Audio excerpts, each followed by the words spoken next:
En este apartado revisaremos y analizaremos las claves de la argumentación y nos basaremos en una obra de Anthony Weston.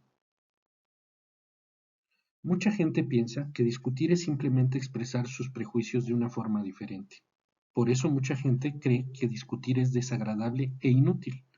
De hecho, aunque las definiciones que nos da el diccionario de discutir, dicho de dos o más personas, examinar atenta y particularmente una materia, o contender y alegar razones contra el parecer de alguien, no implican animadversión. El significado que popularmente se da a discutir se parece más a pelearse verbalmente. Discutir, dar argumentos, significa ofrecer una serie de razones o de pruebas para apoyar una conclusión. Aquí, argumentar no es simplemente afirmar un punto de vista. Argumentar implica un esfuerzo para apoyar un punto de vista con razones. Por ello, es esencial usar argumentos cuando se discute. Discutir usando argumentos es esencial sobre todo porque constituye una manera de descubrir qué puntos de vista son superiores a otros. No todos los puntos de vista son igualmente válidos. Encontraremos conclusiones que se apoyan en buenas razones y otras que apenas se sostienen. ¿Cómo distinguirlas? Ofreciendo argumentos para las distintas conclusiones y valorándolos para ver cuándo es más convincente cada uno de ellos. En este sentido, un argumento es una forma de indagación. Filósofos y activistas han argumentado, por ejemplo, que la ganadería industrial intensiva produce un sufrimiento inmenso a los animales y que es injustificable e inmoral mantenerlos en esas condiciones. ¿Tienen razón? No podemos decirlo teniendo en cuenta solamente nuestros propios prejuicios. ¿Tenemos obligaciones morales hacia las otras especies, por ejemplo? ¿O el sufrimiento solo es malo cuando es humano? ¿Podríamos vivir razonablemente bien sin comer carne? Algunos vegetarianos viven hasta edades muy avanzadas. ¿Demuestra esto que las dietas vegetarianas son más saludables? ¿O es este un dato irrelevante si consideramos que algunos no vegetarianos han vivido también hasta edades muy avanzadas? Y así, podríamos proseguir nuestra indagación preguntándonos si el porcentaje de vegetarianos que llegan a ancianos es superior al de no vegetarianos. ¿O acaso las personas más sanas tienden a adoptar dietas vegetarianas y no lo contrario? Todas estas preguntas deben considerarse detenidamente y las respuestas no están claras a priori. Dar argumentos es esencial por otra razón. Una vez que hemos llegado a una conclusión que está bien sustentada, la explicamos y la defendemos con argumentos. Un buen argumento no se limita a repetir la conclusión, sino que ofrece razones y pruebas para que los demás juzguen por sí mismos. Si estamos convencidos, por ejemplo, de que debemos cambiar la forma en que criamos a los animales, debemos usar argumentos para explicar cómo llegamos a esa conclusión. Esta es la forma en que convenceremos a los demás, ofreciendo razones y pruebas que nos convencieron a nosotros mismos. No es ningún error tener opiniones contundentes. El error es no tener nada más.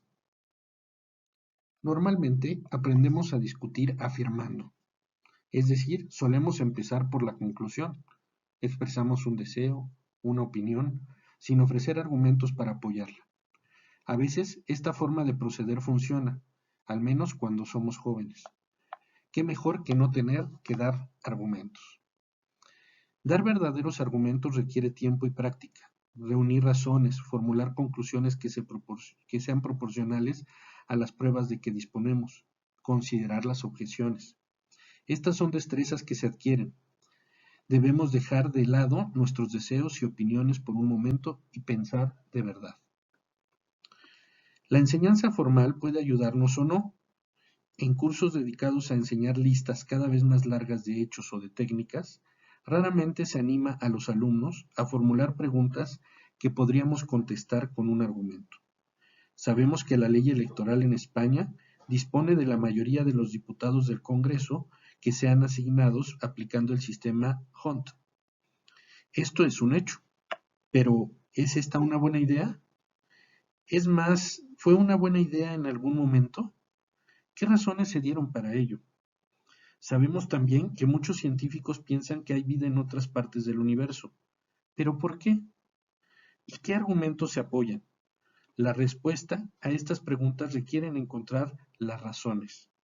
Lo ideal sería no solo aprender algunas de esas razones, sino también aprender a sopesarlas y a buscar más razones por iniciativa propia.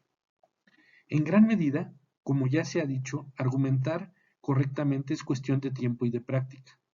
Además, practicar la argumentación tiene beneficios colaterales. Nuestra mente se vuelve más flexible, con menos prejuicios, más despierta.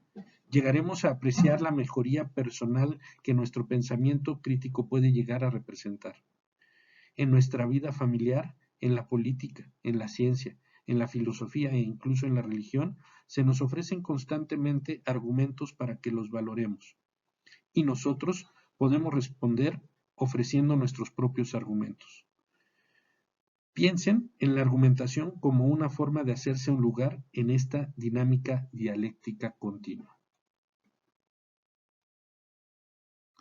Comenzaremos examinando argumentos bastante simples. Avanzaremos hacia argumentos más largos y analizaremos el uso de estos últimos en ensayos y presentaciones orales. Trataremos la construcción y evaluación de argumentos cortos.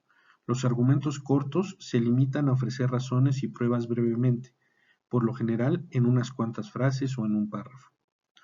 Empezaremos por los argumentos cortos por varias razones. Primera, son muy comunes. De hecho, son tan comunes que forman parte de nuestras conversaciones cotidianas. Segunda, los argumentos más largos son habitualmente argumentos cortos más elaborados, o una serie de argumentos cortos enlazados. Si aprendemos a escribir y evaluar argumentos cortos primero, podremos ampliar luego nuestras habilidades para manejar argumentos más largos en ensayos o presentaciones. Una tercera razón para empezar por los argumentos cortos es que constituyen la mejor ilustración tanto de las formas de argumento común como de los típicos errores de argumentación. En argumentos más largos puede resultar más complicado distinguir los puntos principales y también los problemas principales. Por lo tanto, aunque algunas de las reglas resulten obvias una vez formuladas, recuerden que están ilustradas con ejemplos sencillos. Hay reglas que son difíciles de comprender incluso en argumentos cortos. También los guiaremos en el esbozo y la elaboración de un argumento largo y en la valoración de objeciones y alternativas. Recogeremos estos elementos y les enseñaremos cómo integrarlos en un ensayo argumentativo. Veremos reglas específicas sobre presentaciones orales. También abordaremos el tema de las falacias, que son argumentos engañosos, que son tan tentadores y comunes que hasta tienen nombre propio. Y por último, veremos algunas reglas para crear y evaluar definiciones.